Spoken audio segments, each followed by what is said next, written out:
ইসলামের সংগ্রামী আমির, নতুন বাংলাদেশের স্বপ্নদ্রষ্টা, জুলাই গণ অভ্যুত্থানের ধারক ডাক্তার শফিকুর রহমান। বক্তব্য রাখছেন জননেতা ডাক্তার শফিকুর রহমান।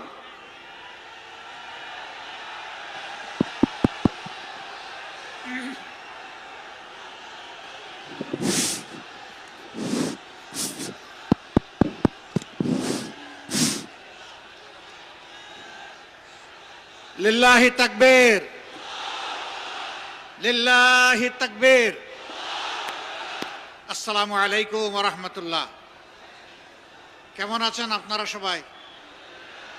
আপনারা বক্তৃতা শুনতে আসছেন? তা আমি তো আজকে বক্তৃতা দেব না। ঐতিহ্যবাহী জেলা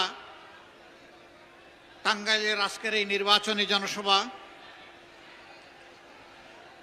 11 দলীয় নির্বাচনী ঐক্যবদ্ধ বাংলাদেশের পক্ষ থেকে এই জনসভার সম্মানিত সভাপতি, সভামঞ্চে বসা বাংলাদেশ জামাতে ইসলামী সহ 11 দলের কেন্দ্রীয় এবং স্থানীয় নেতৃবৃন্দ, শহীদ পরিবারের গর্বিত সদস্যবৃন্দ, জুলাই যোদ্ধাবৃন্দ,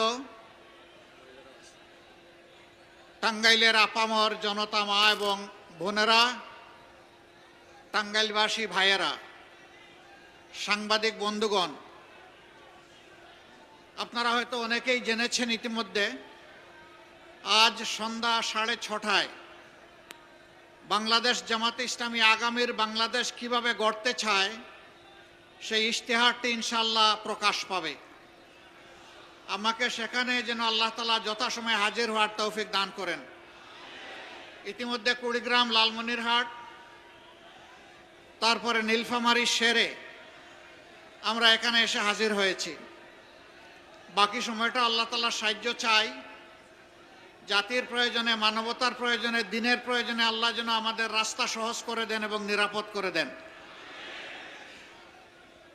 নির্বাচনের আর মাত্র হাতে গোনা 60টি দিন বাকি আছে। এই নির্বাচন অতীতের কোনো নির্বাচন নয়, এটি নতুন বাংলাদেশ গড়ার নির্বাচন। প্রায় 1,500-এর মতো জীবনের বিনিময়ে 34,000-এর ঊর্ধ্বে জুলাই যোদ্ধাদের রক্ত, আহত এবং পঙ্গুত্ব বরণের বিনিময়ে